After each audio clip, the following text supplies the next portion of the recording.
Bismillahirrahmanirrahim. Assalamualaikum warahmatullahi wabarakatuh. Alhamdulillahi rabbil alamin. Wassalatu wassalamu ala ashrafil anbiya wal mursalin. Nahmaduhu wa nasta'inuhu wa nastaghfiruh. Wa na'udzu billahi min shururi anfusina wa min sayyiati a'malina. Man yahdihillahu fala mudilla lahu wa man yudlil fala hadiya lahu. Rabbi shrah li sadri wa yassir li amri wahlul 'uqdatam min lisani yafqahu qawli. Amma ba'd. Alhamdulillah, bersyukur pada Allah Subhanahu wa taala kerana dapat bersama pada malam ini. Insya-Allah pada malam ini saya akan sambung perbincangan hadis yang ke-17. Yang mana tajuk masih lagi berkaitan dengan mandi, yakni mandi wajib itu. Okey, cuba tengok semula hadis ini. Saya baca sekali lagi, hadis ini ringkas saja. Hadis yang ke-17. An Aisyah anin Nabi sallallahu alaihi wasallam annahu kana yaghsilu ra'sah bil khitmi wa huwa junubun yajtazi'u bidzalik wa la yasubbu alaihi al-ma'.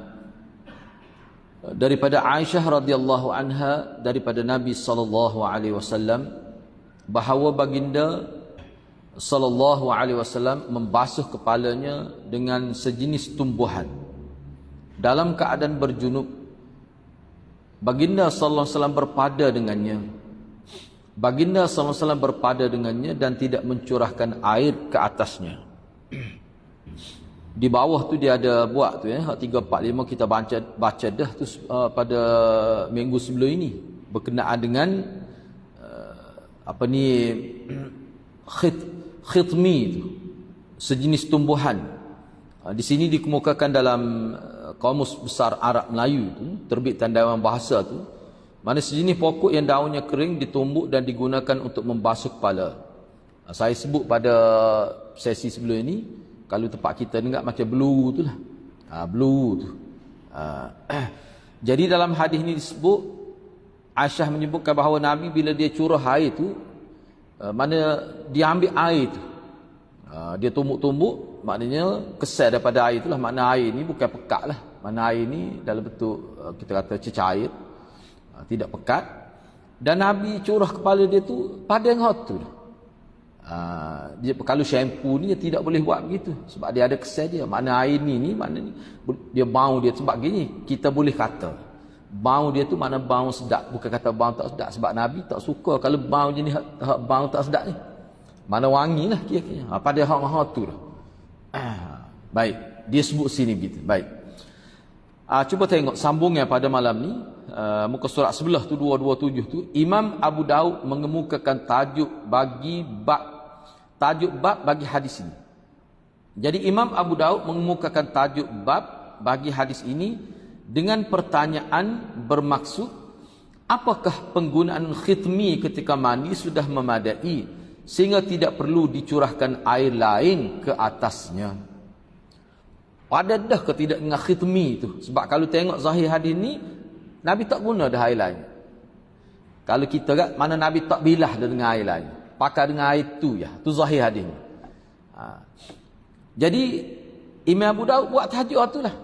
Mana pada dengan air tu je kah? Tak perlu guna air lain dah kah? Itu maksudnya. Masalah ini boleh dibahaskan dengan beberapa perincian. Asal mandi adalah dengan air. Bila dicampurkan dengan air, akan sesuatu yang suci seperti khitmi dan lain-lain, ataupun dilumurkan sebahagian bahan pencuci di atas kepala, lalu dicurahkan ke atasnya air yang boleh menghilangkan kesan khitmi tersebut sehingga hilang kesannya, maka tidak diragui lagi ianya sudah memadai dan mencukupi. Jadi kita kena tengoklah, maknanya air itu, contoh air khitmi ni, dia tak ada kesan dah sebenarnya. Mana kalau sudah gitu, tetapi kalau kita kata air jenis, mungkin kita kata air shampoo tu kau, ataupun setengah tu dia masukkan sesuatu dalam air tu, boleh jadi kalau tidak bilah tu, boleh jadi ada kesan dia. Hak ni mana tak ada kesan. Cumanya dari segi perincian dia, setengah ulama kata mana hadis ni ringkas, memadai dengan hak tu maksudnya bukan kata tidak jiwa air lain, tak. makna jiru air lain juga. Kalau dalam mazhab Syafi'i dia tidak memadai. Sebab apa? Sebab air tu kena air mutlak. Jadi bila campur dengan air lain, bila campur dengan sesuatu yang lain menyebabkan berubah warna ke, walaupun kepekatan tidak berubah ataupun berubah rasa ke, maknanya itu sudah tidak jadi mutlak lagi air itu. Jadi maknanya kena bilah pula air lain. Tapi setengah ulama mengatakan bahawa kalau sekiranya dicampur contoh di sini, mungkinlah zahir hadis ini sebab air itu kira-kiranya tidak berubah sangatlah. Dari segi kepekatan dia, ada yang kata begitu. Jadi khilaf. Tapi dalam mazhab Syafi'i kita tak, dia kena curah air lain. Kena bilah lah kita panggil. Sebab kalau sini pun beberapa perincian disebut sini. Bila guna, jadi maknanya bahan pokok khitmi itu, makna dia tu bersih, tidak najis. Tidak najis. Jadi kalau berdasar kepada hadis ini bukan dalam mazhab Syafi'i lah. Maknanya cukup dengan air khitmi itu sebab air itu bersih. Bahan itu pun tidak ada unsur najis. Mana cukup dah. Itu zahir dia begitulah. Itu yang pertama, berdasar pada zahir hadis. Mana tak perlu dah bilah dengan air lain. Cuma kita perlu fahamnya mana air ni agak banyak kalah. Dan dia tidak dia gini jadi hak ni cara dia buat macam mana. Sebab kalau setengah-setengah kita kata daun kayu kau guna tu kan, hak dia itu tu kadang-kadang ada kesal tu kecil-kecil tu. Mana hak ni boleh jadi maknanya dia perah tu letak dalam kain ke, dia perah tu maknanya orang panggil hak tumbuk tu dia lekat dalam macam tapis lah kita kata. Ambil air sahaja. Hak tu boleh dah. Berdasar pada zahir hadis ni. Baik, tu kaifiat pertama. Tak perlu guna air lain. Baik. Yang kedua, kepada ini saya sebutlah ada perincian lain, saya sebut sepan. Kita nak ambil yang ini dulu. Yang kedua, kaifiat kedua itu jika seseorang membasuh kepalanya dengan air di permulaan mandi, lalu dia meratakan air ke seluruh tubuh, maka sempurnalah mandi junubnya. Jika dia melumurkan kepalanya dengan khitmi selepas itu, ia tidak memberikan sebarang kesan kerana janabah telah terangkat sebelumnya. Sebaliknya jika seseorang memasukkan khitmi ke dalam air lalu mencampurkannya sehingga sebati dengan air, kemudian selepas itu dia mandi tanpa dibasuh kepala dengan air yang lain sehingga menghilangkan kesan khitmi tersebut, terdapat percanggah pendapat dan keraguan padanya. Hak ni jadi khilaf ulama pula. Jalan yang paling selamat ialah seseorang itu menuangkan air sehingga menghilangkan kesan khitmi atau yang seumpamanya. Hak ni mazhab Syafi'i ni. Baik, ada maksud dia. Okey, hak pertama tadi, makna masa dia basuh kepala tu pakai air khitmi je. Kita boleh jangkalah bahawa air khitmi sini banyak. Dia sapu basuh kepala tu. Itu cara pertama. Lepas tu hak bahagian tubuh lain ni dengan air biasa lah. Cuma kepala ni dengan khitmi supaya hilang bau tu. Maknanya jadi bau wangi lah. Kalau mengikut zahir hadis ni, dah ni kaifiat pertama, tak apa dah tu. Boleh dah tu. Tetapi kalau mengikut kaifiat yang kedua, katakanlah seseorang tu sebelum dia comok, sebelum dia curahkan air khitmi, dia mandi siap-siap dah. Dia mandi siap dah. Maknanya sebelum dia guna air khitmi tu, dia sesat dah mandi junub, rata dah tubuh. Hak akhir sekali baru dia curahkan air khitmi, tu tak jadi masalah. Sebab dia sesat dah mandi hakikat sebenarnya. Tu. Baik. Sini dia buat sekat dua. Kalau hak yang ketiga seperti hak umum mazhab Syafi'i, kalau hak yang kedua ni tak apalah sebab dia sesat dah mandi, cuma seolah-olah macam dia curah atas kepala nak suruh bersin, nak suruh bau sedap tu. Dalam mazhab Syafi'i kita letak dia kalau misalnya contoh kalau kita ambil kaifiat pertama, maknanya mula-mula mandi tu sebelum rata tak sempurna lagi mandi junub, tiba-tiba dia sudah curah air khitmi ni, dalam mazhab Syafi'i dia tak boleh dengar tu. Dia kena sudah dengan air lain pula. Sebab mandi tak siap lagi. Faham tak? Kalau mandi siap dah, selepas tu dia curah air khitmi, tu tak jadi masalah. Tak ada masalah. Mazhab Syafi'i boleh tu. Moga dia siap dah mandi. Cuma akhir sekali sebelum dia kesak ke apa tu, dia curah air khitmi, tu tak jadi masalah. Sebab sebelum curah air khitmi tu, dia sisad dah mandi, rata dah habis tubuh tu. Nampak tak? Itu maksud dia. Jadi tak timbul adalah masalah bilahnya. Hak bilah kena bilah dalam mazhab Syafi'i ni kalau tak selesai lagi mandi. Kena bilah lah. Sebab dia tak boleh. Dia syarat dia kena itlaq. Gitu gitulah. Jadi kalau nak selamatnya, maknanya kalau kita guna air khitmi di peringkat awal, mana kita kena sudah dengan air lain pula, kena sesar dengan air lain pula. Tak timbul pertikaian dan tak timbul khilaf tu. Tak seperti timbul khilaf. Baik, hadis yang ke-18, an ya'la anna Rasulullah sallallahu alaihi wasallam ra'a rajulan yaghtasilu bil baraz bila izar. Fasa'ada al-minbar fahamidallah wa athna alaihi thumma qala sallallahu alaihi wasallam inna Allah azza wa jalla hayyun sittirun yuhibbul haya was-satr fa idza ightasala ahadukum falyastatir wa fi riwayatihi qala Rasulullah sallallahu alaihi wasallam inna Allah azza wa jalla sittir fa idza arada ahadukum an yaghtasil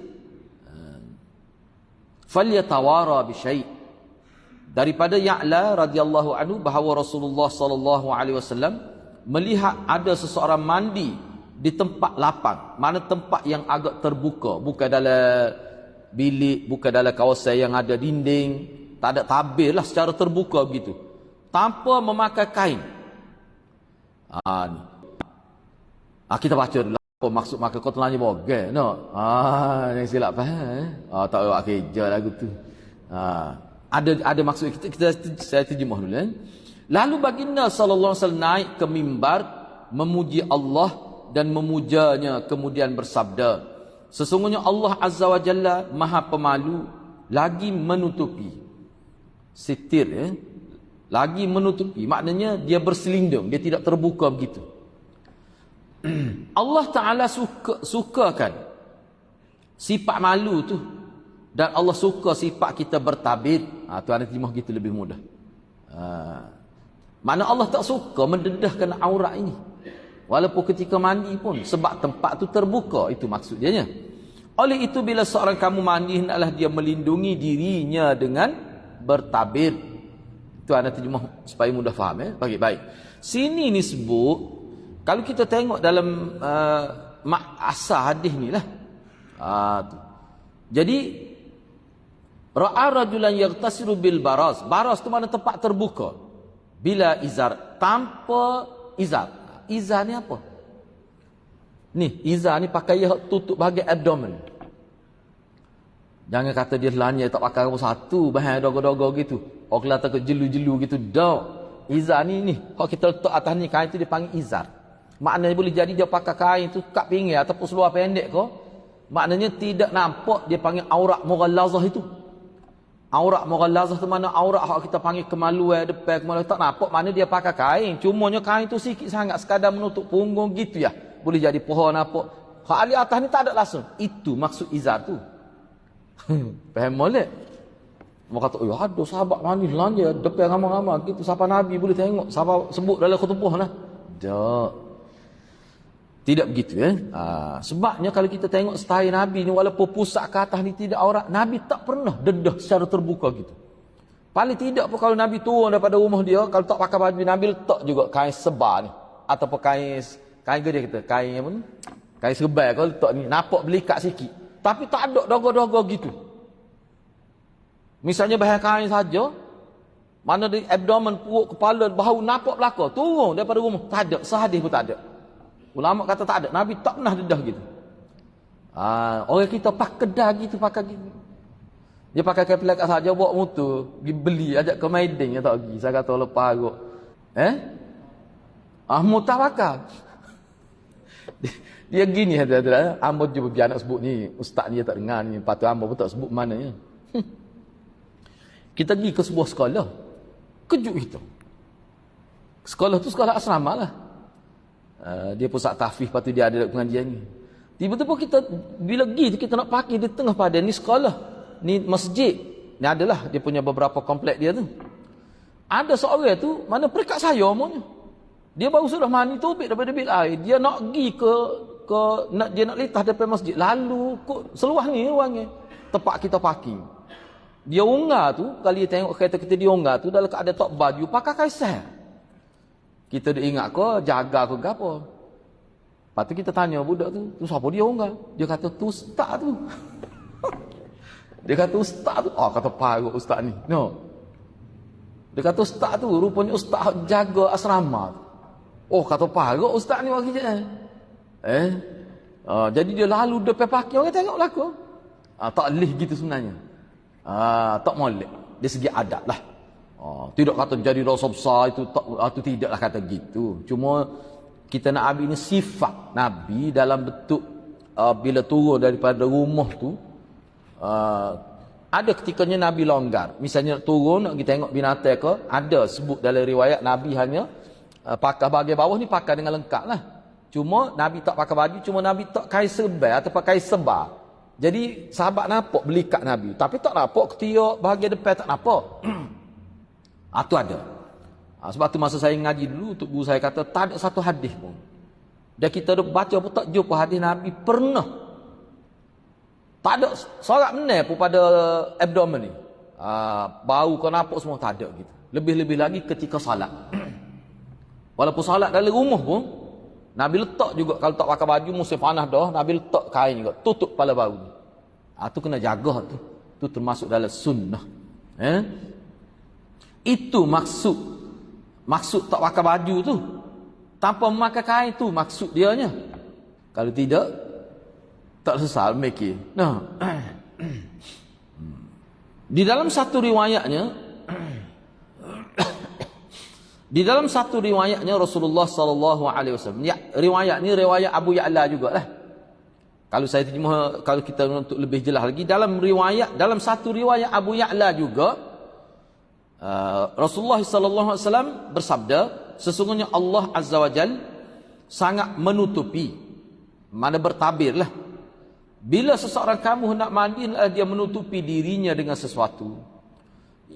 Dia gini, maksud tutup tu, Nabi bukan kritik lelaki ni hak mandi dalam keadaan tak pakai baju tu, pakai kain. Nabi tidak kritik tu, dikena sangat. Nabi suruh biar ada tabir di sekitar dia tu. Nabi tidak suruh kata, bila nak mandi kena pakai baju. Faham tu berat. Memang mandi orang tak pakai baju, tetapi jangan kena tutup lah, kena ada tabir lah, sekurang-kurang dengan kain. Sebab kita mandi ni mesti kita akan pakai pakaian paling minimal, sebab nak gosok, nak gapo. Hak tu tak ada masalah. Hak ni tak ada rasa nak kain tabir tu. Sehingga orang tengok jelas nampak. Tu maksudnya. Ni style orang kapur zaman dulu. Saya ingat lagi masa kita budak-budak dulu lah. Masa sekolah rendah kita pergi rumah tu, ingat lagi. Bila baca hari gini tu ingatlah, lagu ni orang kapur kita gitu dulu. Hak lelaki boleh kira. Hak perempuan apa ada juga wakil lagu tu. Dia mandi tu, dia satu perigi setelaga tu 5-6 buah rumah dia kongsi. Biasa kapur dulu. Jadi setengah-setengah telaga tu memang dia ada wak kalau mandi dia tutup. Kadang-kadang dia letak daunnya ya. Tak apalah, sekurang-kurang tak nampak lah. Ni tak ada langsung. Jadi bila kita lalu kita tengoklah. Tapi masa tu kecil lagi, tidak ustaz lagi. Takut kata pula parut ustaz ni. Nak berhenti lah. Masa budak masa tu. Akhir sekali tok saya kata, dia kata orang tak mandi lagu tu orang perempuan, kita pun senyap tak tahu ke apa, muka budak lagi. Mak saya duk ngepek dia lah. Ni jenis gini lah ni. Cuma berat lagi hak tu perempuan. Saya ingat lagi dia pakai kembal kelihatan kembal kan, dia mandi gitu. Enggak bila kena air rapat jik tubuh tu. Tak sesuai. Mendedahkan aurat, tertuduh lah tu. Nak ayatnya tak terjaga zaman dulu. Tapi setengah-setengah telaga saya tengok di kampung yang sama, ada dia buat. Alik atas ni tak ada, dia tutup bahagian ni. Bumbung tak ada lah. Hak tu pun tak apa dah. Tambah-tambah zaman dulu, mana ada bilik air dalam rumah zaman dulu. Hak ni pun gitulah. Nabi tidak kritik pakaian dia. Nabi kritiknya tak ada di sekeliling dia tu. Orang panggil dinding. Walaupun guna kain, wak tabir dengan kain, tak apa dah supaya orang tidak nampak. Orang tidak ada itar. Tu. Moga dalam keadaan gitu. Kalau ada ngitar tu, tu cerita lain lah. Siapa Nabi sebut dalam khutbah? Para ulama menyebutkan bila Nabi sebut dalam khutbah, maknanya isu ni bukan kecil. Bukan kecil. Siapa sebut dalam khutbah?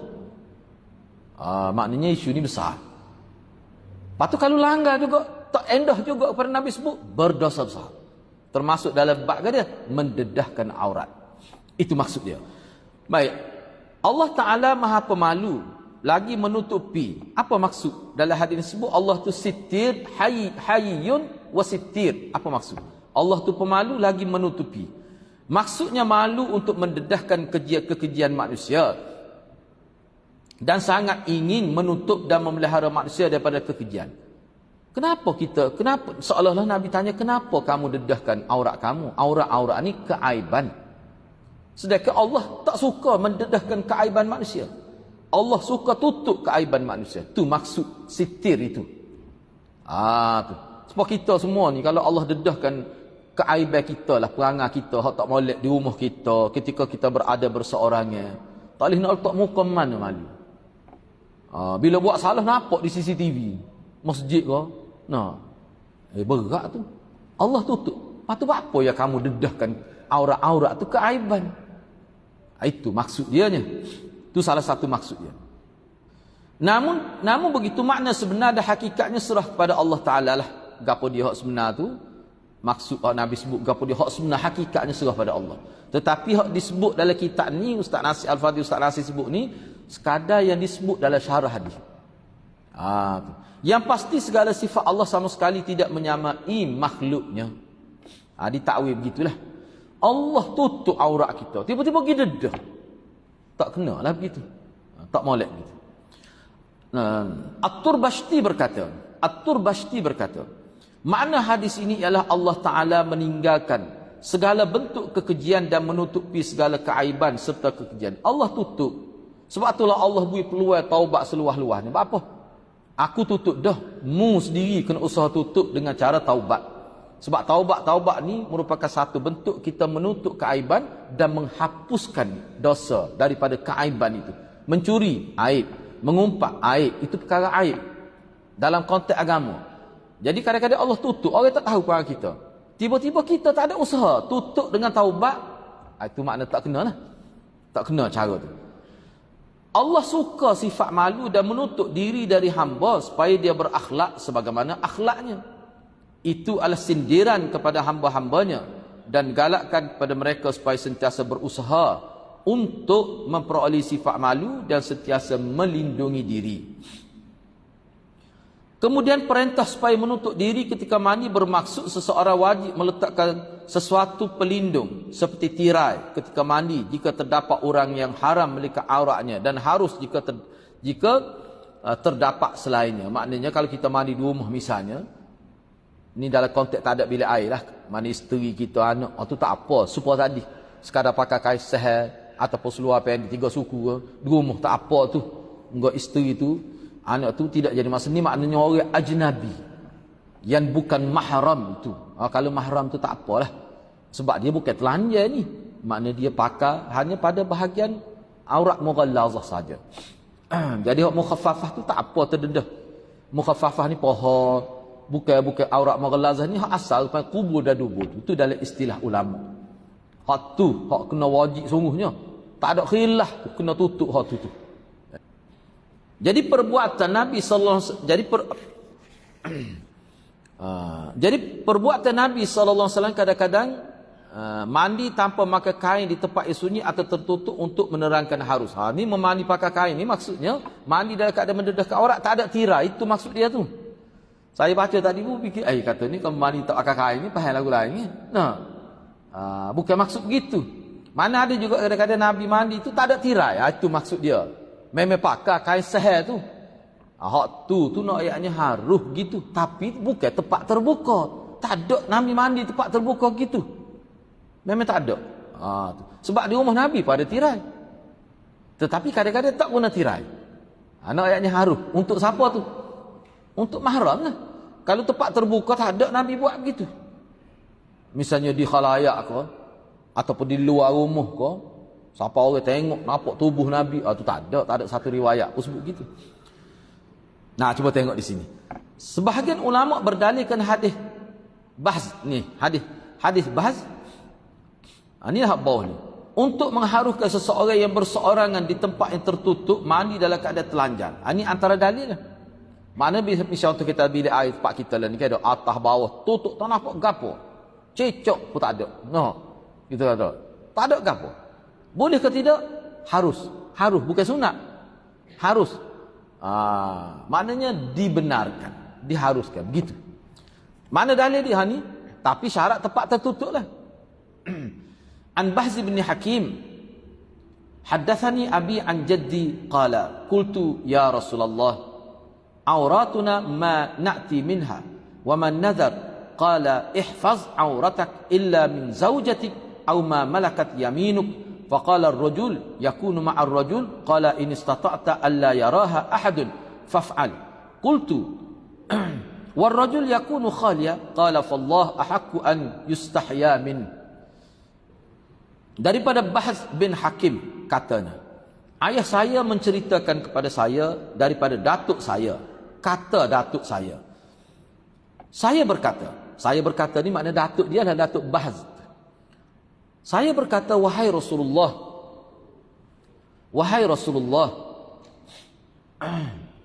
aurat-aurat kami manakah yang perlu kami tutupi?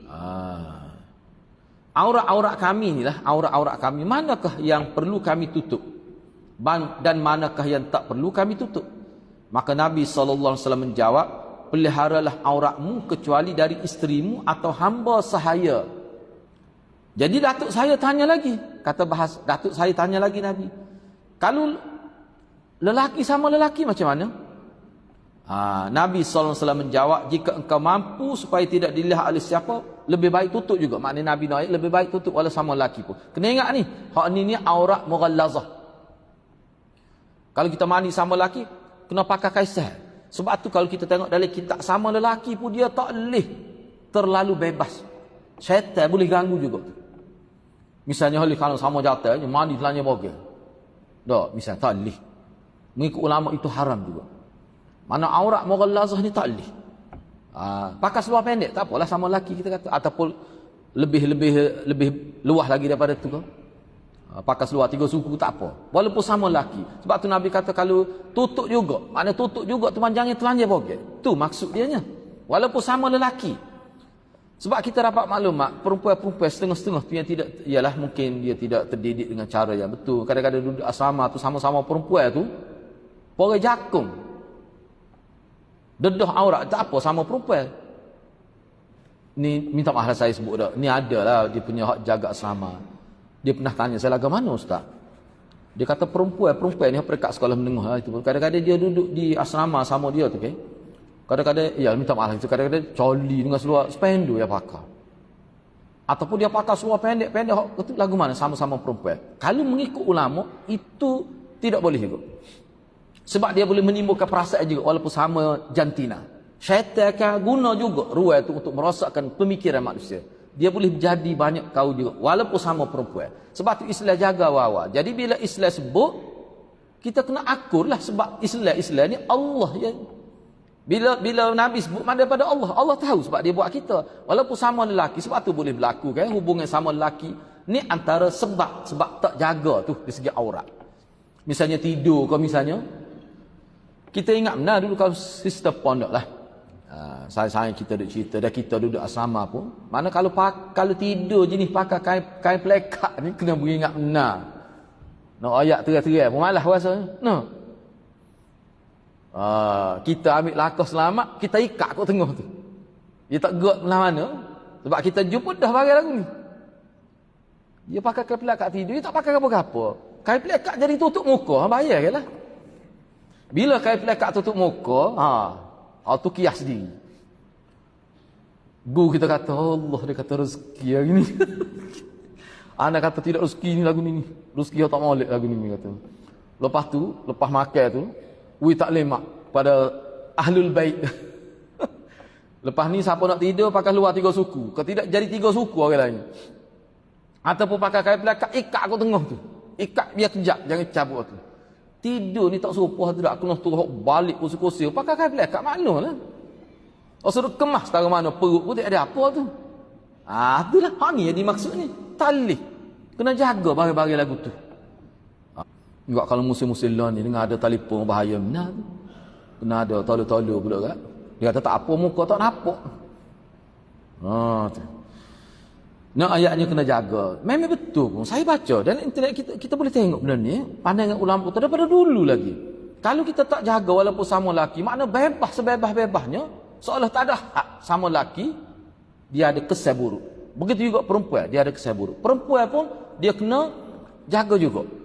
Mana jangan, misalnya kita kata contoh sama-sama perempuan kena pakai baju walaupun baju t-shirt, tak apalah sama dia. Tak boleh main pakai coli saja tu pun tak pakai tu sama-sama dia. Dia pun tak pakai, ni pun tak pakai. Tak boleh gitu. Dari segi agama kita itu termasuk setengah ulama kata haram juga tu. Kalau sampai tahap tu, dia apa tu? Kesal dia tu. Sebab tu guru saya sebut dulu malah dia kata, tu perangai orang jakung tu. Orang jakung lagu tu. Baik, peliharalah awal. Jadi Nabi kata peliharalah auratmu kecuali dari isteri kamu dan hamba saya. Baik, dia pun tanya, kalau laki sama laki lah, Nabi jawab, molek-moleknya tutup jugalah. Jangan terdedah secara bebas begitu. Saya pun tanya lagi, ni kata Datuk bahas ni. Seseorang dalam keadaan sunyi, dia seorang yang ada, tak ada orang lain. Nabi kata pada dia, Allah lebih patut. Kalau duduk seorang-seorang pun, molek-molek dia ada jugalah kaisah tu. Sebab apa tu? Sebab dia kena malu kepada Allah. Sebab tu kalau kita ada kitab, walaupun memang ulama kata haruh kalau tempat tertutup, tetapi setengah-setengah ulama kata kalau nak ambil wuduk tu, pakailah kain tuala tu. Jangan ambil wuduk pun telanjang bawang gitu juga, tak apa, mereka kata menguduk oleh bilik air. Hal tu ulama kata, memang ulama kata tidaklah kata berdosa. Setakat saya tengoklah dalam pandangan ulama, cuma dari segi adat. Nak ambil wuduk tu. Nak kau telanjang bawang. Itu sebagai contoh lah. Itu ada sebut tu. Ada ulama bincang lah. Baik, Imam Al-Bukhari mengemukakan satu bab di dalam kitabnya berbunyi, bab orang yang mandi dalam keadaan telanjang berseorangan di tempat yang sunyi dan orang yang memakai kain. Memakai kain adalah lebih afdal. Bila kata lebih afdal, makna tak pakai pun haruh. Lalu mengemukakan hadis Bahz bin Hakim di atas secara mu'allak. Mu'allak di mana dia tak sebut sanad dengan lengkap. Dia isyarat gitu saja. Baik. Selepas itu beliau mengemukakan hadis tentang Bani Israel. Ni Bani Israel. Bani Israel dulu, zaman Bani Israel lah, dia mandi bertelanjang sesama mereka. Dengan masing-masing itu melihat kepada aurat yang lain. Ini sama-sama laki lah, bukan kata laki perempuan, tidak. Perempuan sama perempuan, laki sama laki. Maknanya telanjang bogel. Ramah-ramah, tepi songak gitu lah. Itu. Nabi Musa AS mandi berseorangan sehingga menimbulkan tohmahan dari Bani Israel. Kononnya Nabi Musa AS tidak mandi bersama mereka kerana ada kecacatan pada kemaluannya. Allah Ta'ala ingin membersihkan tohmahan Bani Israel terhadap Nabi Musa AS dengan memberikan kemampuan kepada batu melarikan pakaian Nabi Musa AS yang diletakkan di atasnya.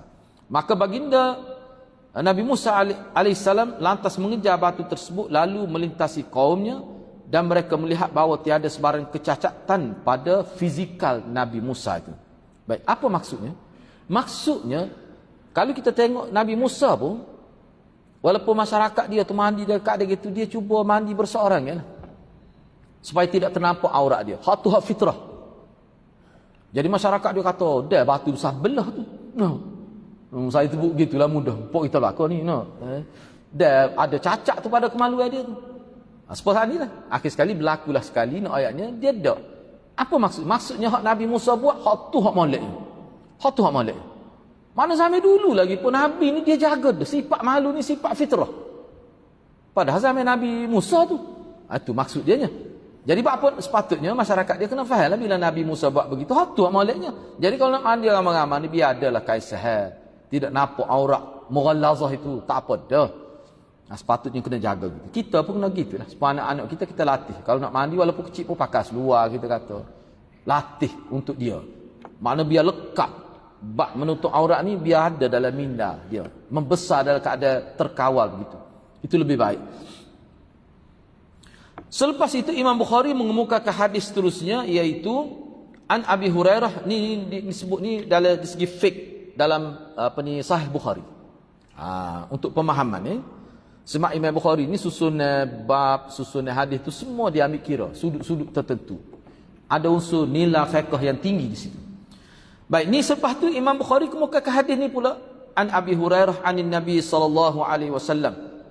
qala baina Ayyub yaghtasilu uryana fakharra alaihi jaradun min zahab faja'ala Ayyub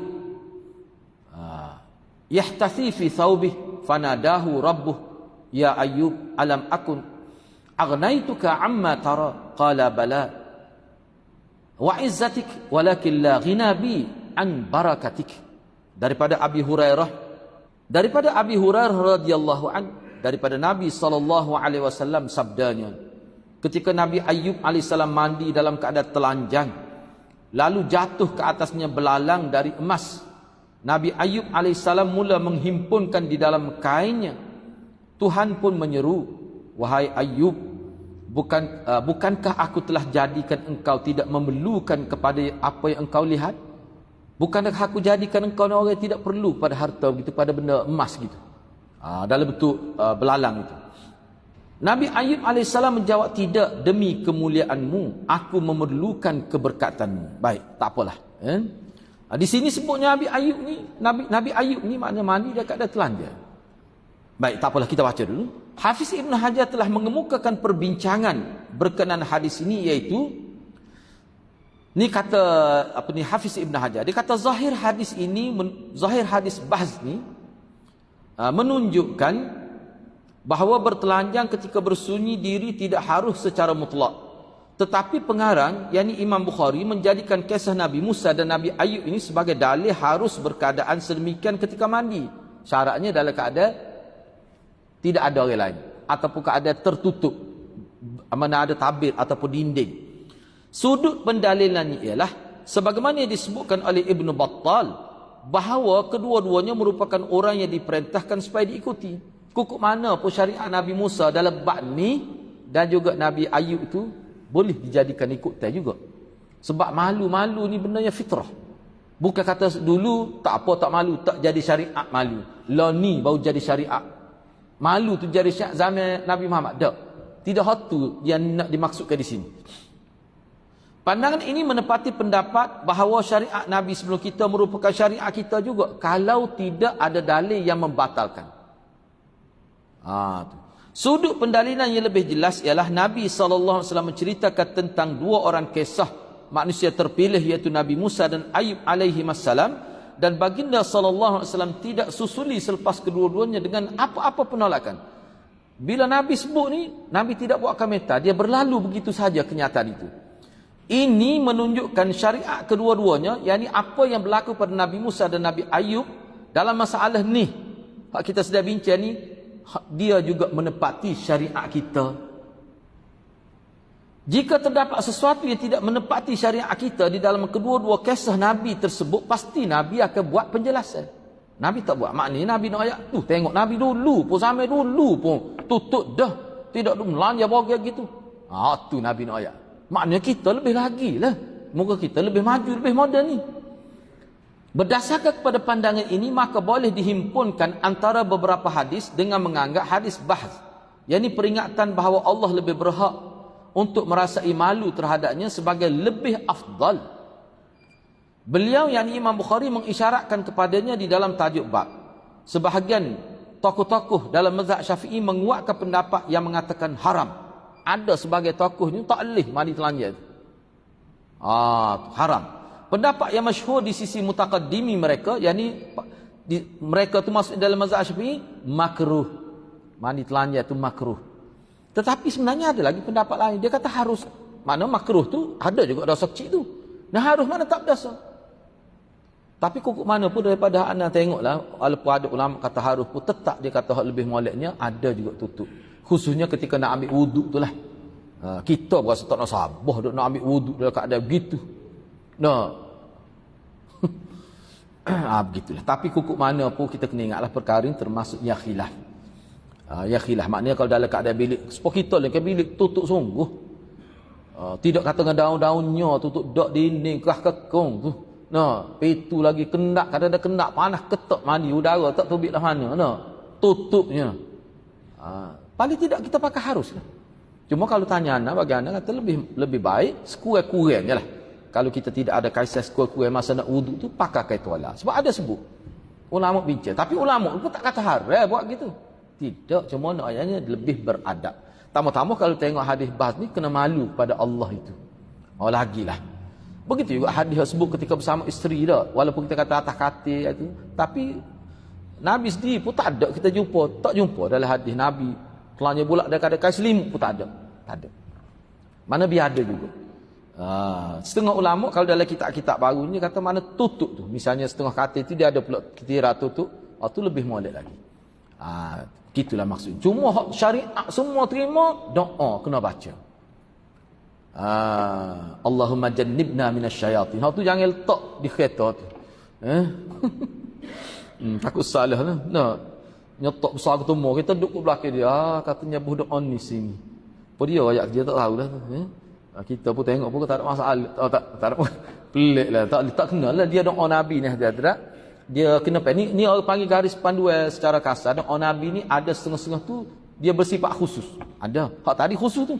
Doa untuk menjauhkan dia pada syaitan iblis ni hak tempat umum dia lain. Nabi tidak baca tu. Auzubillah minasyaitanir rajim lah. Tapi untuk jimuk sebab tu dalam mana kita doa tu untuk jimuk Allah jannibna syayatin. Jangan kata tak ada dalil ustaz sebab tu rekah doa tu.